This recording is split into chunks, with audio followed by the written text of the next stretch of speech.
There's a primary coming up for the 19th District congressional race. Sue Kelly, the Republican incumbent, going against Joe DioGuardi, the conservative right-to-life challenger, who will be on the ballot on September the 10th, along with Sue Kelly.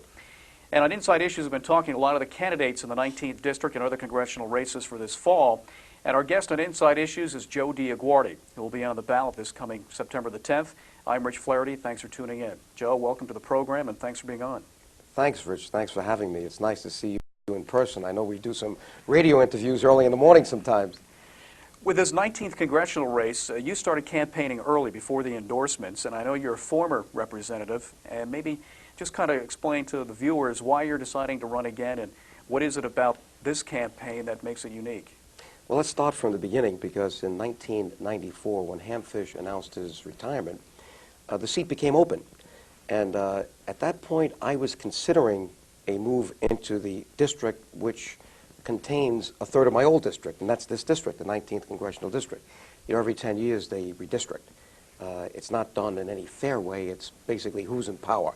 Well, the Democrats were in power, and to protect Nita Lowey to the south, they put the best conservative Republican voters that were my constituents into the 19th and gave them to Hamfish. That was 1992. So when he decided to retire, and you know, he got ill, our late and great congressman, there were already, I think, 4 or 5 people in the race. I was the last one to jump into the race May 15th, 1994. And in that short 3 months, until the primary in September, I managed to win the conservative primary. Sue Kelly was not in it, only Paul Bucher and Guy Parisi. Now she wants to say she's so conservative, why didn't she seat the conservative endorsement back then?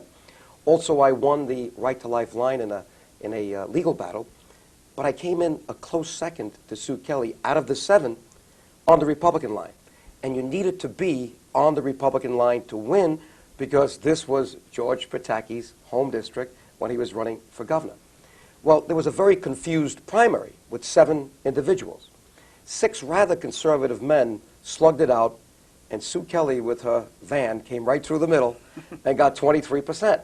Now, in a state that doesn't have a runoff, and we're one of the few states that doesn't have a runoff, where the first 2 candidates would then, in the next week, face off again, she managed to get on the Republican line. I was on the conservative and the right-to-life lines. And because George Pataki was doing so well and did become our governor, she ends up being our congresswoman. Now, you might say, well, why run again in 1996? Well, number one, why not a runoff 2 years later? Why not, when you have a situation that's so confused, and no one knew who Sue Kelly was at that time? But guess what? Now she has a voting record, almost 2 years. I had a voting record before for 4 years. I still have it. But I've done some things as a citizen that are on the record. I'm willing to compare the Joe DioGuardi, fiscally responsible, socially responsible as a conservative voting record, against Sue Kelly, a radical liberal on social issues. That's one of the key things about this race that makes it so important. And it's a shame that we're not getting to debates. I know you've tried to get Sue Kelly here to debate. What's wrong, number one, with a primary election? I know Newt Gingrich came in, and he said to his friend Joe DioGuardi, Joe, don't do it. Don't, jeopardize the seat. And I says, Newt, you're not going to jeopardize this seat. This is a very Republican district. Hamfish's son, in 1994, with his father's support, as a Democrat, with his father's support, got 35%. And that name's been here for 100 years. You can't lose this seat. Your representative is going to be Joe DioGuardi or Sue Kelly, and that will be determined on September the 10th. But I then said to Newt, Newt, you're Speaker of the House. You're a congressman from Georgia. But you're not a voter here in the 19th Congressional District. And there was another speaker. His name was Tip O'Neill. You know what he said? Politics is local. Let the people decide who their representative is. And that's what this race is all about, because Joe DioGuardi loves those 3 words, we the people. Sue Kelly loves another 3 words, we the party. So here we've got the party in Washington, the National Republican Congressional Committee, and Newt Gingrich and Dick Armey, all my old friends saying, we don't want a primary. We want you to leave her. She votes the way we want her to vote. We don't want an independent thinker like you, Joe. We can do some other thing. I says, no, let the people decide that, fellas. And you know what's going to happen in January with all this? I'll be there in the well after my swearing in, and you'll see Newt Gingrich shaking my hand, and Dick Armey shaking my hand, and I'll be smiling, and that's what politics is all about. But on September the 10th, we get a very important day. Only about 20,000 registered Republicans out of 120,000 will come out to vote. And most of those 20 will be getting their information beginning about now. They're coming back from Labor Day, and all of a sudden they're going to see the phone calls, they're going to get the mail, and then we'll have a very good election, I believe, on September 10th. But it could be better if we had the debates, because it's democratic, it's American to have that kind of open forum. But Sue Kelly doesn't want a debate. You know why? She's got a lot to hide. And we can talk about that later. Regarding the voting record, I know Sue came out very early in favor of the contract with America. A lot of Republicans agreed with some of it, but not the whole thing. A lot of other Republican members endorsed it completely. But there are some elements in there that have to do with some cutbacks, some revisions in spending in government. Just wondering what your thought is on the contract with America and how it affects, for example, senior citizens, veterans, and those people who are most vulnerable in society.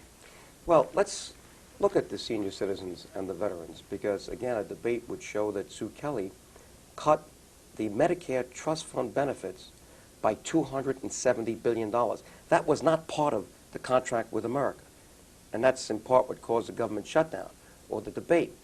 Now, you know, those trust funds should be sacrosanct. I'm a certified public accountant. And by the way, I'm proud to say it, I'm the only practicing CPA ever elected in 221 years to the U.S. Congress.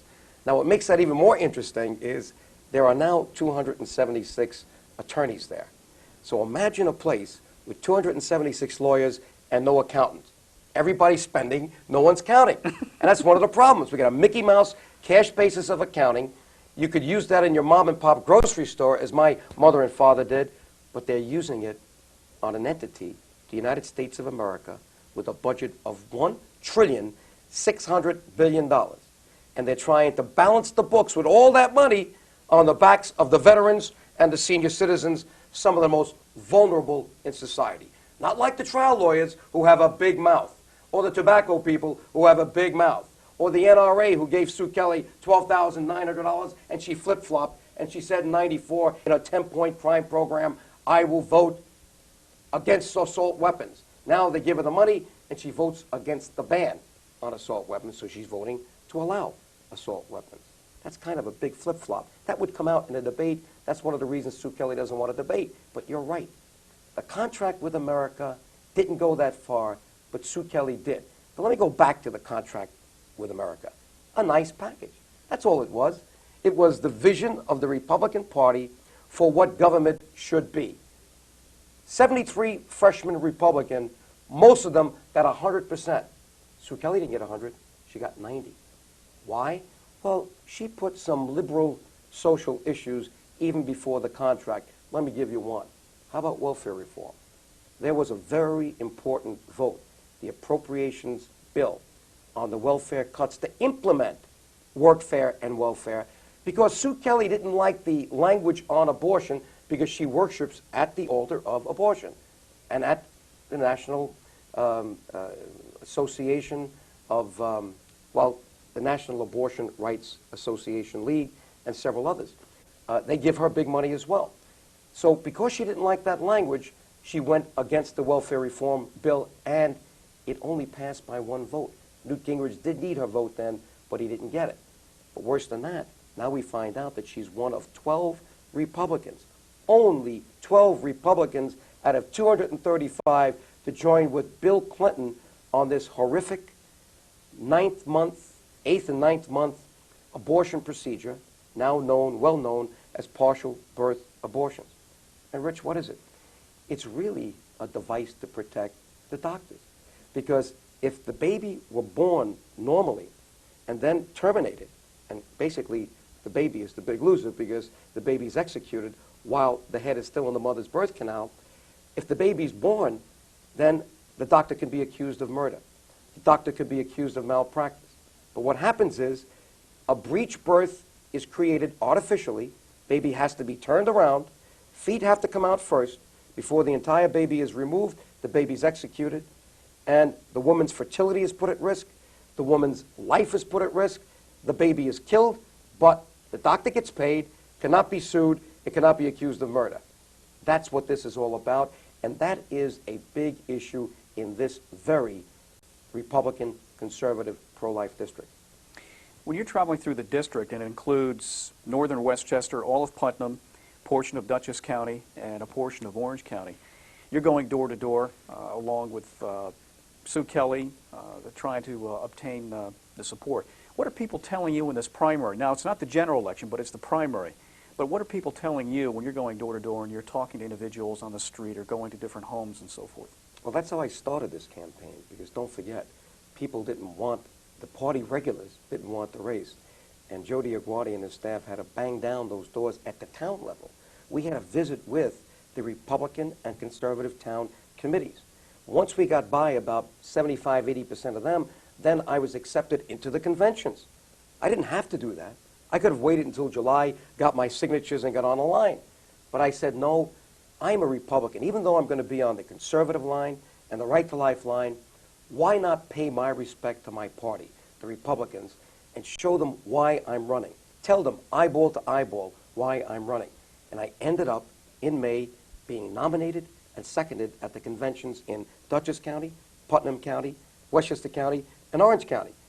And believe it or not, in Westchester County, I got 25% of the vote. Sue Kelly was right there. In Orange County, 36%. Now you might say, well, Joe, why didn't you get 50? But these are the party regulars. You know what a convention is? You just saw the great Republican convention. It's a beauty contest for the Republican regulars. That's where the party people flex their muscles. Challenges are not supposed to win. Challenges are not supposed to even be heard. And yet I go in front of the party regulars and get 36% in Orange, 25% in Westchester, and did pretty well in Putnam Dutchess. What that tells you is that people are not happy. Now, I go from there and I walk again back to the towns, and I go to Highlands. You know what they're complaining about? Sue Kelly voted against impact aid. She almost bankrupted For the Highland school Falls, Fort system, Montgomery School Highland District. Falls and Fort Montgomery. Now, if I wasn't in this race, she would never have ran back and found a check, which she did finally bring back. I don't know whether they've been able to cash it yet, but I understand a check was delivered. But it's good to have competition, isn't it? Because when there's competition, people do their job. And that's what this race is all about. It's competition. That's what an election's all about. Who is the best candidate to take the party's line? The fact that you're an incumbent shouldn't give you a guarantee for permanency. This is not an aristocracy. This is not a dynasty. This is not we, the party, or we, the government. This is we, the people. And that's the way I have based my campaign, and I think it's gone very well. It's interesting. You speak about voter turnout regarding the Republican primary.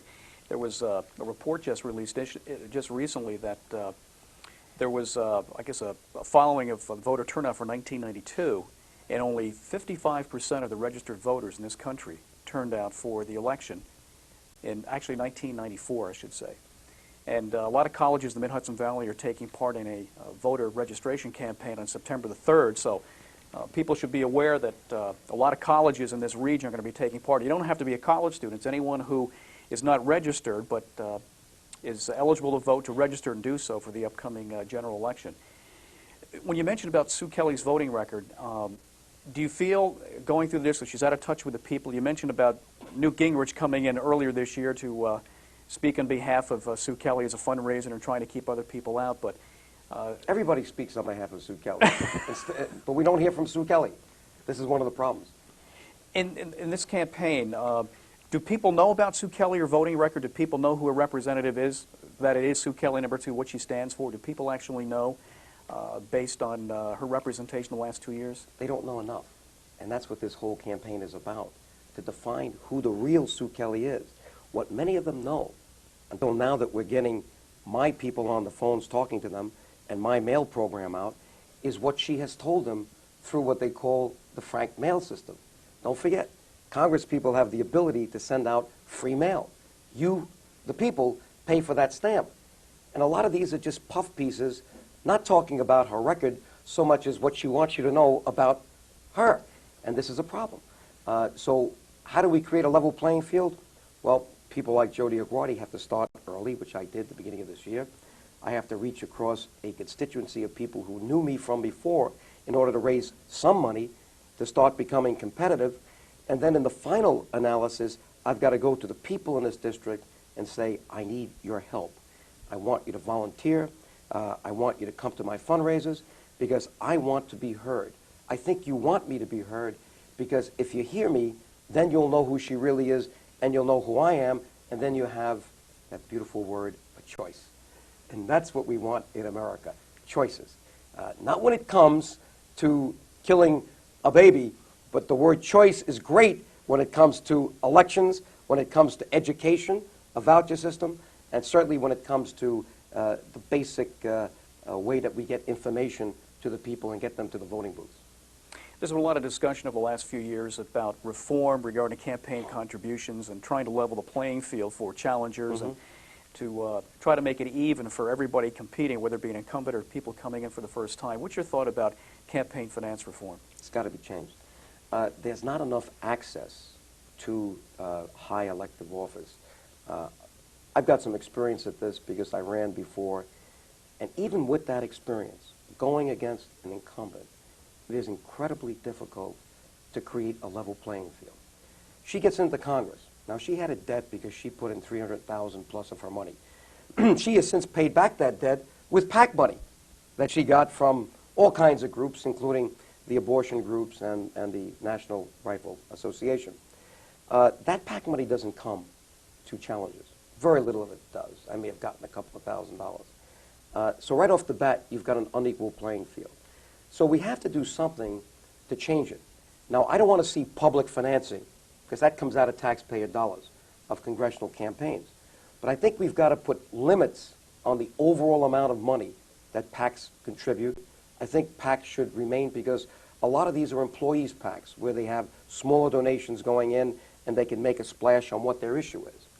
But we've got too many of these ideological PACs, and too many of them tend to go just to the incumbents, and that's not fair. So I'd like to see an overall limit, maybe 25% of the 100% that you spend, and then a limit on what wealthy people can put in. Because a Kennedy family or a Sue Kelly family, which is a multimillionaire family, they can just put in all their money. But if they try to go out and raise it, there's a limit of $1,000 per person. So again, there's a lot of soft money involved now, too. Well, that, too, they have to look at. So there's a problem. So I'd like to see 50% at the most coming from those two sources, and the other 50% coming from the people themselves. You just spoke recently in Washington, D.C. You're on the front steps of the Capitol, along with Paul Buca, who is the head of the Congressional Mental Association, and you spoke before some